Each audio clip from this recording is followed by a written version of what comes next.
கோபம் தொலைக்காட்சி நேயர்களை மீண்டும் ஒரு நிலைக்கும் நிமிடங்கள் நிகழ்ச்சியிலே உங்களை சந்திப்பதில் நான் மகிழ்ச்சி அடைகின்றேன். வணக்கம். இன்றைய நாளிலும் 2 பிள்ளைகள் வந்திருக்கிறார்கள். வணக்கம் பிள்ளைகளே. அன்பான பிள்ளைகளே, விவிலியத்திலே இருக்கின்ற பல நபர்கள் அவர்களுடைய வாழ்வை மாற்றிக்கொண்டு இயேசுவுக்காக அவர்கள் இயேசுவினுடைய சாட்சிகளாக மாறினார்கள், புனிதர்களாக மாறினார்கள் என்பதை நாங்கள் விவிலிய வரலாற்றிலிருந்து அறிகிறோம்.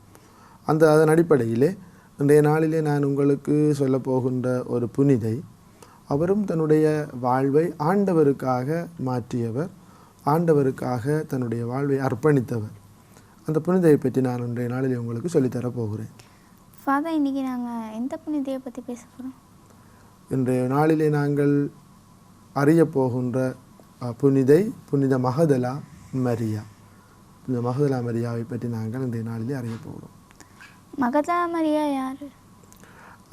இவர் இயேசுவினுடைய ஒரு நெருங்கிய பெண் சீடராக இருந்தார். விவிலியத்திலே இவரை பற்றி பார்ப்பதாக இருந்தால், இவர் தன்னுடைய உடைமைகளை எல்லாம் விற்று இயேசுவினுடைய பாதத்திலே கொண்டு வந்து வைத்து இயேசுவுக்கு பணிவிடை செய்தவர். இயேசுவினுடைய பெண் சீடர்களில் ஒருவராக இருந்தவர். அது மாத்திரமில்லாமல் இவரை பற்றி விவிலியத்திலே பல விடயங்கள் குறிப்பிடப்பட்டிருக்கிறது. விவிலிய சான்றுகளின்படி பார்க்கின்ற பொழுது இவரிடமிருந்து 7 பேய்களை இயேசு விரட்டியதாக உறுதியாக சொல்லப்படுகிறது. எனவே அந்த இயேசு இவருக்கு செய்த நன்மையை பிறகு நன்மை காட்டுவதற்காகவே இவர் மீண்டும் இயேசுவினோடு இணைந்து இந்த நற்செய்தி பணியிலே ஈடுபட்டிருந்தார் என்பது நாங்கள் அறிகின்றோம். அதே வேளையிலே விவிலியத்திலே இருக்கக்கூடிய இன்னும் பல சான்றுகளிலே சொல்லுகிறார்கள், இயேசு ஒரு நாள் சீமோனுடைய வீட்டுக்கு சென்றிருந்த பொழுது அங்கே ஒரு பெண் இயேசுவினுடைய காலை கண்ணீரால் கழுவி கூந்தலால் துடைத்து நறுமண தைலம் தேய்த்தார் என்று. இவர்தான் அந்த மரியாவா என்பது சான்று 100% சொல்ல முடியாது, கேள்விகள் இருக்கிறது. அதே வேளையிலே பெத்தானியாவிலே இருந்த லாசரஸின் சகோதரி என்று சொல்லுகிறார்கள், அதுவும் நிரூபிக்கப்படவில்லை. அதே வேளையிலே விபசாரத்தில் பிடிபட்ட பெண்ணாக இருக்கலாம் இந்த மகதலா மரியா என்று ஒரு தகவலும் இருக்கிறது, ஆனால் நிரூபிக்கப்படாத தகவல்களாக இருக்கிறது. ஆனால் எது எப்படி இருந்தாலும் இந்த மரியாவினுடைய மகதலா மரியாவினுடைய வாழ்விலே இருந்த 7 பேய்களை நீக்கினார் என்பது லூக்கா மாற்கு நற்செய்திகளிலே இருந்து நாங்கள் அறிந்து கொள்ளக்கூடிய உண்மையாக இருக்கிறது. இவருக்கும் இயேசுவின் உயிர்ப்பிற்கும் என்ன சம்மதம்? இவ்வாறாக இயேசுவோடு இருந்த இந்த மரியா, அன்பான பிள்ளைகளே, இயேசுனுடைய இறுதி நாட்களிலும் இயேசுவோடு நெருக்கமாக இருந்தார். தாய் மரியாவோடும் மற்ற யாக்கோப்பின் தாய் மரியாவோடு இவ்வாறு இவர் இயேசுவோடு இறுதி நாட்களிலே இருந்தவர். இயேசுவினுடைய சிலுவை மரணத்திலே இயேசுவோடு இருந்தவர். இயேசுவை கல்லறையிலே அடக்கம் செய்கின்ற பொழுது இயேசுவோடு இருந்தவர். இவ்வாறு இருக்கின்ற பொழுது இயேசுவினுடைய இறப்புக்கு பிறகு, இயேசுவினுடைய அடக்கத்துக்கு பிறகு இவருக்கு இருந்த கவலை என்னவென்று சொன்னால், என் ஆண்டவர் இயேசு இறந்து விட்டார் என்று. எனவே இயேசுவை பார்ப்பதற்காக இவர் கல்லறைக்கு வருகிறார். அடுத்த நாள் காலமையில் வருகின்ற பொழுதுதான் அங்கே அதிசயம் இருந்தது. என்னவென்று சொன்னால், கல்லறையினுடைய கல் திறக்கப்பட்டிருந்தது, இயேசுவை காணவில்லை. எனவே இயேசுவை தேடிக்கொண்டு இவர் அங்கே இருக்கின்ற பொழுது அங்கே ஒருவர் வருகிறார். அவரை இவர் தோட்டக்காரர் என்று நினைத்து, என் ஆண்டவரை எடுத்துக்கொண்டு போயிருந்தால் அவரை கொண்டு வந்து தாருங்கள் என்று கேட்கின்ற பொழுது அந்த உரையாடலின் பின் அங்கே இயேசு மரியா என்று சொல்லுகின்ற பொழுது இவர் ரபுனி என்று சொல்லுகிறார். அதற்கு போதகரே என்று பொருள். எனவே அதன் பின் மரியா இயேசுவை பற்றி கொள்ளுகிறார். அதற்கு இயேசு சொல்லுகிறார், நீ என்னை இப்படி பற்றி கொள்ளாதே, மாறாக நீ போய் உயிர்ப்பின் நற்செய்தியை மற்றவர்களுக்கு அறிவி, மற்ற சீடர்களுக்கு அறிவி என்று சொல்லி அனுப்புகிறார். எனவே இவருக்கும் உயிர்ப்புக்கும் இடையில் இருந்த சம்பவம் தொடர்பு. இது மாத்திரமில்லாமல் இவர்தான் முதலாக உயிர்ப்பின் செய்தியை கொண்டு போய் சீடர்களுக்கு சொன்னார். எனவேதான் திருத்தந்தை பிரான்சிஸ் கூறுவார், மகதலா மரியா திருத்தூதர்களுக்கே திருத்தூது உரைத்தவர் என்று. ஏன் திருத்தூதர்கள் 11 பேர், ஒரு ஆள் இறந்துட்டார், ஜூதாஸ் இறந்துட்டார், 11 பேர். இந்த 11 பேரும் பயத்தினால் இருக்கின்ற பொழுது திருத்தூதர்களுக்கே திருத்தூதை கொண்டு சென்ற பெண் திருத்தூதராக மாறுகிறார். எனவே தான் திருத்தந்தை பிரான்சிஸ் இவருடைய திருவிழா நினைவு நாளாக இருந்தது. பாருங்கள் மன பிள்ளைகளே, திருச்சபையில் நாங்கள் கொண்டாடுகின்ற திருவிழாக்களை நாங்கள் பெருவிழாக்கள் என்கின்றோம், திருவிழாக்கள் என்கின்றோம், நினைவு நாட்கள் என்கின்றோம். சரிதானே? எனவே இவருடைய நினைவு நாளாக இருந்த நாளை திருத்தந்தை திருவிழாவாக மாற்றினார். ஏன் மாற்றினார் என்றால், இவருடைய திருத்தூதர்களுக்கே திருத்தூது உரைத்தவர் என்கின்ற அந்த மாபெரும் உண்மையினாலே. நான் கூட ஒரு கேள்வி கேட்குறேன். நீங்கள் வளமையான கேள்வி கேட்குறீங்க. இன்றைக்கி நான் உங்கள்கிட்ட ஒரு கேள்வி கேட்குறேன். அந்த கேள்வி என்னவென்று சொன்னால், கிறிஸ்தவ வாழ்வினுடைய அடிப்படை உண்மை என்ன? கிறிஸ்தவ வாழ்வு எதிலே தங்கி இருக்கிறது? சொல்லுங்க பாபா. கிறிஸ்தவ வாழ்வு, அதாவது கிறிஸ்தவ வாழ்வுக்கு அர்த்தம் தருவது என்ன? ஒரு நிகழ்ச்சி இல்லைன்னு சொன்னால் கிறிஸ்தவ வாழ்க்கையே இல்லை. இயேசுவினுடைய உயிர்ப்பு 1 கொரிந்தியர் 15ஆம் அதிகாரம் 14ஆம் வசனத்தில் இருக்கிறது. இயேசு கிறிஸ்து உயிர்த்தெழவில்லை என்று சொன்னால் நாங்கள் பறைசாற்றுகின்ற நற்செய்தியும் நீங்கள் கொண்டிருக்கிற நம்பிக்கையும் பொருளற்றது. எனவே இந்த உயிர்ப்புக்கே முதல் சாட்சியாக இருந்தவர், எனவே இயேசுனுடைய உயிர்ப்புக்கு சாட்சியாக இருந்தவர் என்று சொன்னால், அதனால்தான் திருத்தந்தை பிரான்சிஸ் இவருக்கு இந்த நாளை திருநாளாக மாற்றுகிறார். திருத்தூதர்களுக்கே திருத்தூது உரைத்தவர், உயிர்ப்பின் முதல் சாட்சியாக மாறியவர். அது மாத்திரமில்லாமல் இறையிறக்கத்தின் சாட்சியாக இவர் மாறினார் என்பதற்கு இது ஒரு சான்றாகும். அன்பான பிள்ளைகளே, ஃபாதர் மகதலா மரியான்னு சொல்கிற பேர் அர்த்தம் என்ன ஃபாதர்? மகதலா மரியா என்று ஏன் பெயர் வந்தது? மரியா என்று பல பெண்கள் இருந்தார்கள். இயேசு வாழ்ந்த காலத்திலே மரியா என்று பல பெண்கள் இருந்தார்கள். ஆனால் மகதலா மரியா என்று இவருக்கு பெயர் வந்ததுக்கு காரணம் என்னவென்று சொன்னால், இவர் மகதலா என்ற இடத்திலே பிறந்தார். மகதலா என்ற இடம் எங்கே இருக்கிறது?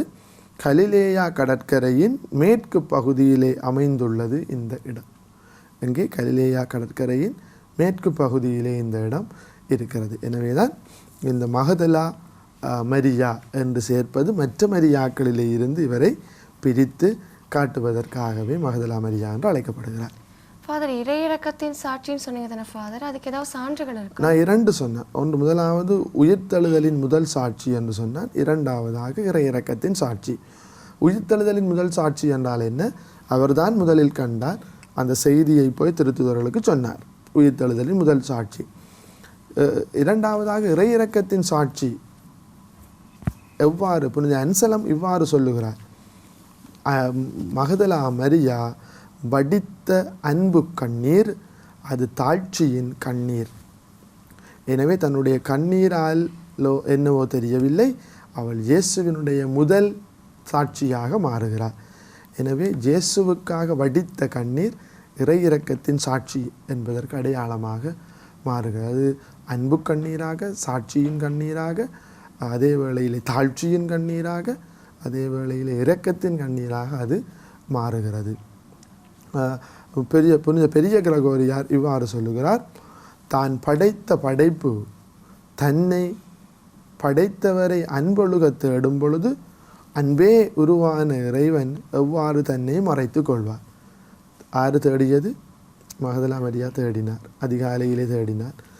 இறைவன் தன்னை மறைத்து கொள்வாரா? இல்லை. மறைத்து கொள்ளுகின்ற கடவுள் அல்ல நம்ம கடவுள். எனவே தான் மகதலா மரியாவினுடைய இந்த வாழ்க்கையில் இருந்து நமக்கு நாமும் ஆண்டவனை தேட வேண்டும். தேடினார், கண்டு கொண்டார். எனவே அந்த விடயம் நமக்கு இங்கே புலப்படுத்தப்படுகிறது. அது மாத்திரமில்லாமல் புனித தோமஸ் அக்வைனஸ் இன்னும் ஒரு விடயத்தை சொல்லுகிறார். ஏவாளையும் மகதலா மரியாவையும் ஒப்பிட்டு பேசுகிறார். எப்படி கதைக்கிறார் என்று சொன்னால், 2 பேருக்கும் இடையில் இருந்த அந்த 2 பேரையும் பற்றி பேசுகின்ற பொழுது அவர் பிரித்து காட்டுகிறார். ஏவாளுக்கு வாழ்வு கொடுக்கப்பட்டிருந்தது இல்லையா? ஆண்டவர் வாழ்வைத்தான் கொடுத்திருந்தார். ஆனால் ஏவாள் சாவின் கனியை உண்டார். சாவின் கனியை உண்டு சாவுக்குள்ளே போனார்.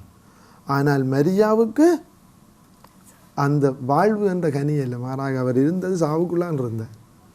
ஆனால் மாறாக வாழ்வின் கனியாகிய இயேசுவை கண்டோம். சாவும் துயரமும் ஆட்கொண்டிருந்த மரியா, மகதலா மரியா, அதை விட்டுவிட்டு வாழ்வு கொடுக்கின்ற கனியாகிய இயேசுவை தேடினார், கண்டு கொண்டார். கெத்செமனே தோட்டத்திலே தான் இந்த இயேசு என்கின்ற கனி துன்பத்தை, அந்த துன்பத்தான கனியை தேடிச் சென்று அந்த கனியிடமிருந்து அருள் பெற்றவராக மாறினார் இந்த மகதலா மரியா. 2 தோட்டம், ஒன்று ஏதேன் தோட்டம், இங்கே கெத்செமனே தோட்டம். ஏதேன் தோட்டத்தில் பாவம் வந்தது, கெத்செமனே தோட்டத்தில் சாபம் துயரமும் அழிந்து போய் நம் எல்லோருக்கும் வாழ்வு பிறந்தது. எனவே அப்படியான ஒரு இயேசுவை பற்றி பிடிப்பதற்கு காரணமே அதுவாகத்தான் இருந்திருக்கிறது. இவருக்குன்னு ஒருத்தான சிறப்பு அம்சங்கள் ஏதாவது இருக்கா? இவருக்கான சிறப்பு அம்சங்களாக நாங்கள் பார்க்கிற பொழுதுதான் உயிர்த்தெழுதலின் முதல் சாட்சியாகவும் இறை இரக்கத்தின் சாட்சியாகவும் இவர் இருந்திருக்கிறார். அதே வேளை நான் ஏற்கனவே சொல்லியிருக்கிறேன், தன் சொத்துக்களை விற்று அவர் ஏழைகளுக்கு கொடுத்திருக்கிறார். அடுத்தது பாருங்கள் மான பிள்ளைகள், இவரோட வாழ்க்கையிலிருந்து நாங்கள் சிறப்பான அம்சம் என்னவென்று சொன்னால், ஒருபோதும் பாவிக்கு இறப்பு இல்லை. பாவி மனம் மாறி ஆண்டவரிடம் போகின்ற பொழுது நாங்கள் எல்லோருமே இறை இரக்கத்தை அணிந்து கொள்வோம். இயேசுவின் உயிர்ப்பின் பின் சீடர்களோடு இணைந்து இவர் சீடத்துவ பணி செய்தார், திருத்தூது பணி செய்தார். எனவே இவர் திருத்தூதராக மாறினார், பெண் திருத்தூதராக இவர் மாறினார். இயேசுவின் சீடர் ஆவதற்கு முன் இவர் இருந்த நிலை வேறு. ஆனால் இவர் திருத்தூதை அறிவிக்க இவர் இயேசுவினுடைய சீடராக மாறுகிறார். இவர் யாருக்கு புனிதர்? ரைட், இவர் யாருக்கு புனிதராக இருக்கிறார்? மருந்து செய்து விற்பவர்களுக்கு இவர் புனிதராக இருக்கிறார், மருந்துகள் செய்து விற்கிறவர்களுக்கு. அதே வேளையில் தியான வாழ்பவர்களுக்கு இவர் புனிதராக இருக்கிறார். ஏன்? விசேடமாக இயேசுடைய துன்பங்களை பார்த்து தியானம் செய்தார், அனுபவித்தார். இயேசு இறந்ததன் பின் அதை பற்றி யோசித்தார், தியானம் செய்தார். எனவே தியான வாழ்பவர்களுக்கு இவர் பாதுகாவலியாக இருக்கிறார். மனம் மாறியவர்களுக்கு பாதுகாவலியாக இருக்கிறார். கையுறை செய்பவர்களுக்கு பாதுகாவலியாக இருக்கிறார். சிகை அலங்காரம் செய்கிறவர்களுக்கு பாதுகாவலியாக இருக்கிறார். பெண்களுக்கு பாதுகாவலியாக இருக்கிறார். செய்த பிள்ளைக்காக மனம் வருந்துவோருக்கு பாதுகாவலியாக இருக்கிறார். இத்தாலிய மக்களுக்கும் இவர் பாதுகாவலியாக இருக்கிறார். எனவே இவருடைய பாதுகாவலுக்குள்ளே நாங்கள் அர்ப்பணிக்கப்பட வேண்டும். இவங்களோட வாழ்விலிருந்து நாங்கள் என்ன பெற்றுக்கொள்ளலாம்? ரைட், அன்பான பிள்ளைகளே, இவர்களுடைய புனித மகதலா மரியாவினுடைய வாழ்க்கையில் இருந்து நாங்கள் கற்றுக்கொள்ளக்கூடிய பாடம் என்ன? இவருடைய திருவிழாவை நாங்கள் ஆடி மாதம் 22ஆம் தேதி கொண்டாடுகிறோம். இவருடைய ஆன்மீகம் என்ன? முதலாவதாக இயேசுவுக்காக தன்னுடைய சொத்து சுகங்களை எல்லாம் விற்று பணிவிடை செய்ய வந்தார். எனவே இவரிடமிருந்து நாங்கள் கற்றுக்கொள்ளக்கூடிய பாடம் என்ன? இயேசுவுக்காக நம்முடைய இருப்பவற்றை இழக்க தயாராக இருக்க வேண்டும். இயேசுவுக்காக அனைத்தையும் இழக்க நாம் தயாராக இருக்க வேண்டும். அடுத்ததாக இயேசு பேய்களை இவரிடமிருந்து ஓட்டினார் என்று பார்க்கிறோம். இயேசு இருக்கின்ற இடத்திலே தீமைக்கு, அசுத்தத்திற்கு, பசாசுக்கு இடம் இல்லை. எனவே இயேசுவை கூடிய அளவு நம்முடைய வாழ்க்கையிலே வைத்துக்கொள்ள வேண்டும். அப்பொழுது அசுத்தங்கள் நம்மை விட்டு ஓடிவிடும், அகன்று விடும். விளங்குறது தானே? அடுத்ததாக இவருடைய வாழ்விலே இருந்து நாங்கள் பெற்றுக்கொள்ள வேண்டிய பாடம் என்ன? வாரத்தின் முதல் நாள் விடியற்காலையிலே மகதலா மரியா வேறு சில பெண்களோடு இயேசுவின் கல்லறையை தேடி போகிறார். வாரத்தின் முதல் நாள் எது? ஞாயிற்றுக்கிழமை. ஓய்வு நாளாக 7ஆம் நாளாக இருந்த ஞாயிற்றுக்கிழமை திருச்சபையினுடைய மரபிலே வாரத்தின் முதலாம் நாளாக மாறியதற்கு காரணம் என்ன? மகதல மரியாவின் இயேசுவினுடைய உயிர்ப்பு, பெந்தகோஸ்து நாள். 2 விஷயங்கள். இயேசுவினுடைய உயிர்ப்பினாலும் பெந்தகோஸ்தே நாளாலும் தான் வாரத்தினுடைய 7வது நாளாக இருந்த ஓய்வு நாள் வாரத்தினுடைய முதல் நாளாக மாறியது. வாரத்தின் முதல் நாள் ஞாயிற்றுக்கிழமை. நாம் செய்ய வேண்டிய முதலாவது வேலை என்ன? சர்ச்சுக்கு போகணும், ஆலயத்திற்கு போய் திருப்பலியில் பங்கெடுக்கணும். எனவே ஆறுட்ட போகிறா, ஓகே, கல்லறையை தரிசிக்க போகிறா, செத்தாண்டவரை தான் பார்க்க போகிறா. ஆனால் கண்டுகொண்டது யாரை? உயிர்த்த இயேசுவை கண்டுகொள்ளுகிறார். நாங்கள் எல்லாரும், எங்களுக்கு எல்லாருக்குமே தெரியும், நாங்கள் ஞாயிற்றுக்கிழமை வழிபட போகிறது யார்? உயிர்த்த இயேசுவை என்று நமக்கு தெரியும். எனவே நாங்கள் போவது என்ன நோக்கத்தோடு போகிறோம்? இயேசுவை வழிபட போகணுமா, அல்லது என்னுடைய கடமையை, ஞாயிற்றுக்கிழமை கடமையை நிறைவேற்ற நான் போகிறேனா? எனவே வாரத்தினுடைய முதல் நாளிலே நாங்கள் மகதலா மரியாவை போன்று ஓடிச் செல்ல வேண்டும். என் இயேசு ஆண்டவரை நான் பார்க்க, கண்டுகொள்ள. இவருடைய திருவிழாவிலே வாசிக்கப்படுகின்ற முதலாவது வாசகத்திலே நான் என்னுடைய காதலனை தேடினேன், அதிகாலையிலே தேடினேன். அது மாதிரி இவர் தன்னுடைய காதலன் யார்? காதலன் என்று சொன்னால் தன்னுடைய அன்புக்குரியவர் இயேசு. தேடி போனார், கண்டு கொண்டார். செத்த இயேசுவை தேடி போனார், கல்லறையில் இருந்த இயேசுவை பார்க்க போனால் உயிர்த்த இயேசுவை கண்டுகொண்டார். நாங்கள் திருப்பலிக்கு போவது நற்கருணை வாழுகின்ற உயிரோடு இருக்கிற இயேசுவை பார்ப்பதற்காகத்தான் போகிறோம். ஆனால் நாங்கள் போகின்ற பொழுது எங்களுடைய மனநிலை எவ்வாறு இருக்கிறது? கடமை நிறைவேற்ற இல்லை, மாறாக கடந்த வாரம் முழுவதும் ஆண்டவர் எனக்கு செய்த நன்மைத்தனங்களுக்காக நன்றி சொல்லவும், இந்த வாரத்திலே ஆண்டவர் எனக்கு தரவிருக்கிற வரப்பிரசாதங்களுக்கு, நான் செய்யவிருக்கிற காரியங்களுக்கு அருள் கேட்கவும் தான் நான் போகிறேன். எனவே அந்த சிந்தனை இருக்க வேண்டும். ஞாயிற்றுக்கிழமையில் நாங்கள் ஓய்ந்திருக்கிறோமா? எங்களுடைய உடலுக்கும் உள்ளத்துக்கும் ஆன்மாவுக்கும் தேவையான ஓய்வை கொடுக்குறோமா? இல்லை. அன்றைக்கும் பிஸ்னஸ் தான் செய்கிறோம், அன்றைக்கும் பொழுதுபோக்கு தான். பொழுதுபோக்கு பிழை என்று அல்ல, ஆனால் தீவிரமான பொழுதுபோக்கு அல்ல.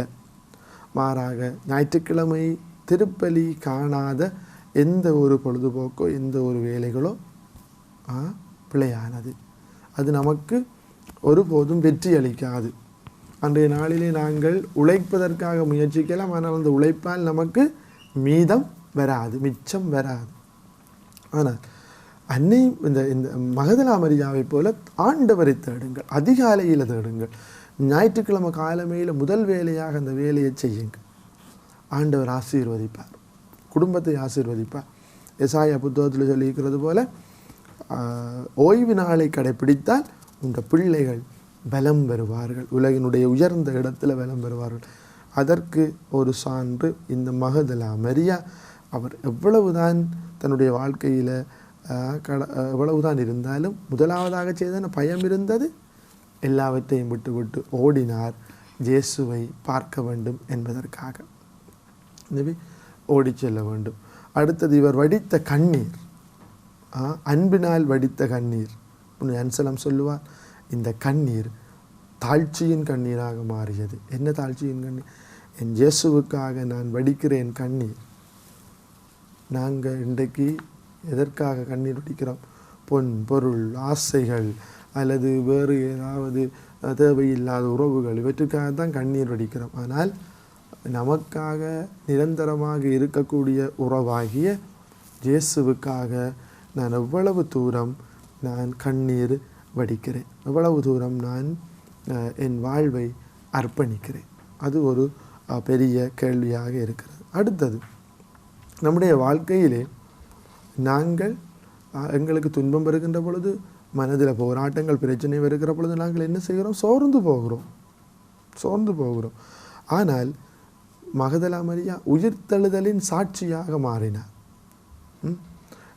என்னுடைய வாழ்க்கையில் நான் கண்டுகொண்ட கடவுள் அனுபவம், நான் பெற்றுக்கொண்ட உயிர்த்த இயேசு அனுபவம், நற்கருணையிலே நான் சந்தித்த இயேசுவினுடைய அனுபவம், திருச்செவமாலையிலே நான் கண்டுகொண்ட அனுபவம், திருவருட்சாதன கொண்டாட்டத்திலே நான் கண்டுகொண்ட அனுபவத்தை எனக்கு பக்கத்தில் இருக்கிறவர்களுக்கு ஓடி போய் சொல்லுறேனா? இப்படி ஒரு அனுபவம் எனக்கு நிகழ்ந்தது, இயேசுவை நான் இவ்வாறு அனுபவித்தேன் என்று நான் யாருக்காவது சொல்லுகிறேன்னா நான் மறந்து விடுகிறேன் இல்லையா? மற்றவர்கள் என்ன நினைப்பார்கள் என்று நான் யோசிக்கிறேன் இல்லையா? எனவே இந்த மகதலா மரியாவை போன்று நான் இரக்கத்தின் சாட்சியாக உயிர்த்தெழுதலின் சாட்சியாக நான் மாற எனக்கு அழைப்பு தருகப்படுகிறது. அது மாதிரி பாருங்கள், வாழ்வழிக்கின்ற ஏதேன் தோட்டத்தில் இருந்தால் அங்கே இருந்து கண்டு சாபத்தை வருவித்தால் சாவின் கனியா. ஆனால் மகதலா மரியா ஜெஸ்டமனி தோட்டத்தில் சாவுக்கும் துன்பத்திற்கும் காரணம் தாவதின் துன்பத்தையும் அனுபவித்த இயேசுவை தேடிச் சென்று அவரிடமிருந்து வாழ்வு எனும் கனியை பெற்றுக்கொண்டு அன்றைக்கு நாங்கள் பாவத்தை தேடுறோமா, வாழ்வை தேடுறோமா, சாபத்தை தேடுறோமா, ஆசீர்வாதத்தை தேடுறோமா, சாத்தானை தேடுறோமா, இயேசுவை தேடுறோமா? பயங்கர போட்டி இருக்கிறது. நான் மகதலா மரியாவை போல என் தெரிவு எப்படி இருக்கிறது? என் தெரிவு எப்படி இருக்கிறது? அவருடைய இறுதி நாட்கள் எவ்வாறு அமைந்திருந்தது? இறுதி நாட்களை இவர் சோர்ந்து விடவில்லை. இயேசுடைய இறப்பு உயிர்ப்பு விண்ணேற்றத்திற்கு பிறகு சோர்ந்து விடவில்லை. இவர் பிரான்ஸ் நாட்டுக்கு சென்று நற்செய்தியை போதித்ததாகவும் அதே வேளையிலே யோவானோடு அன்னை மரியாவோடும் சென்று எபேசிலே இவர் நற்செய்தி பணி புரிந்ததாகவும் இருக்கிறது. எது எவ்வாறாக இருந்தாலும் இவர் நற்செய்தி பணி செய்தார் என்பது உறுதியானது. எனவே அன்பான பிள்ளைகளே, நம்முடைய கிறிஸ்தவ வாழ்க்கையே கட்டப்பட்டிருக்கிறது இயேசுவினுடைய உயிர்ப்பிலே. எனவே இந்த உயிர்ப்பை சொல்லுவது, ஒவ்வொரு நாளும் நான் அனுபவிக்கிற இயேசுவை, நான் நிறைவார்த்தைகளை காணுகிற இயேசுவை, நான் கேட்கின்ற இயேசுவை நான் மற்றவர்களுக்கு சொல்லாது விட்டால், திருப்பாடல் சொல்லுவது போது உன்னை நான் நினையாது விட்டால் என் வாய் என் நான் மேல் அன்னத்தோடு ஒட்டி கொள்வதாக. நாளாந்தம் இந்த வாழ்க்கையில் கடவுள் எனக்கு தந்த வரப்பிரசாதங்களை, மாறாத அன்பை நான் சொல்லணும். சொல்கிறதுக்கு பல இடங்களுக்கு போக தேவையில்லை. என்னுடைய குடும்பத்தில், வீட்டில், என்னுடைய பாடசாலையில், மறைக்கல்வியில், திருப்பாலத்து சபையில், மரிய கொரட்டி சபையில், விஞ்சண்டி போல் சபையில், மரியா எஞ்சன சபையில் நான் கண்டுகொண்ட இந்த இயேசுவை நான் என்ன சொல்ல வேண்டும்? பக்கத்தில் இருக்கிற ஆட்களுக்கு சொல்லிக் கொடுக்கணும். சில ஆட்களுக்கு ஜோக்காக இருக்கும், பகுடியாக இருக்கும், சிரிப்பாங்க. ஆனால் நான் என் இயேசுவை பற்றி சொல்கிறதுக்கு நான் என்ன செய்யக்கூடாது? ஒருபோதும் தயங்கக்கூடாது. அது மாத்திரமில்லாமல் நான் என் இயேசுவை நான் பெற்றுக்கொண்டிருக்கிறேன் என்று சொன்னால் என்ன செய்யணும்? வாழ்க்கையில் காட்டணும். அன்பு செய்ய, தாழ்ச்சியாக இருக்க, பிரசனேகமாக இருக்க, உதவி செய்ய, அவைலபிலிட்டி என்று சொல்லுவார்கள், மற்றவர்களுக்காக நேரத்தை கொடுக்க பழகணும். இதுதான் இன்றைய நாளில் நமக்கு தரப்படுகின்ற இந்த காலத்தினுடைய தேவைகளாக இருக்கிறது. பாருங்கள், தனக்கு கிடைச்ச சந்தர்ப்பத்தை பயன்படுத்தி கொண்டு ஜூத சமுதாயத்தில் பெண்களுக்கு மதிப்பே இல்லாத காலத்திலேயும் உயிர்த்தெழுதலின் முதல் சாட்சியாக மாறினார். இயேசு இறந்ததன் பின், உயிர்த்தெழுதல் அவருடைய விண்ணேற்றத்தின் பின் சென்ற இடத்தில் நற்செய்தியை போதித்தார். இயேசு இருந்த பொழுது இயேசுவிடமிருந்து தனக்கு தான் பெற்றுக்கொண்ட அந்த நன்மை நீங்கியது. நன்றி மறவாமை. இன்றைக்கு பாருங்கள், நம்மகிட்ட சொல்லுவாங்க, என் நன்றி கொண்டார்க்கும் உய்வுண்டாம் உய்வில்லை, செய் நன்றி கொண்ட மகற்கன்று. இன்றைக்கு நன்றி சொல்கிற பழக்கமே உலகத்தில் யாருக்குமே இல்லை. ஆனால் இந்த மகதலா மரியா நன்றி உடையவளாக இருந்தார். அது மாத்திரம் இறுதி வரைக்கும் பிரமாணிக்கமாக தலை நிமிர்ந்து வாழ்ந்தார். பிரமாணிக்கமாக இருந்தார் இறுதி வரை. எனவே அன்பான பிள்ளைகளே, சின்ன பிராயத்தில் இருந்து நல்ல பண்புகளை வளர்த்துக்கொள்ளுங்க. உங்களுக்குள்ள ஏழ்மை, பொறுமை, தாழ்ச்சி, பிறரை ஏற்றுக்கொள்கிறது, வஞ்சகம் இல்லாமல் இருக்கிறது, நற்செய்தியின் தூதுவர்களாக மாற நாங்கள் நன்றி மறவாமை, இந்த பண்புகளை நாங்கள் வாழ்கிறதுக்கு முயற்சி செய்யணும். இதற்கு இந்த புனிதர் நமக்கு வழிகாட்டலாம். இந்த புனிதனுடைய திருவிழா நாளில் நாங்கள் மன்றாடுவோம். ஏனென்று சொன்னால் இவருடைய நினைவு நாளாக இருந்த நாளையே புனித திருத்தந்தை பிரான்சிஸ் அதை திருவிழாவாக மாற்றினார், இவருடைய பெருமையை போற்றுவதற்காக. எனவே நாங்களும் இவரை போன்ற ஒரு பெருமை மிக்க சீடர்களாக, சீடத்திகளாக மாற நாங்கள் முயற்சிப்போம். மீண்டும் ஒரு நிலைக்கும் நிமிடங்கள் நிகழ்ச்சியிலே சந்திக்கும் வரை உங்களிடமிருந்து விடைபெறுகின்றேன். நன்றி, வணக்கம். நன்றி.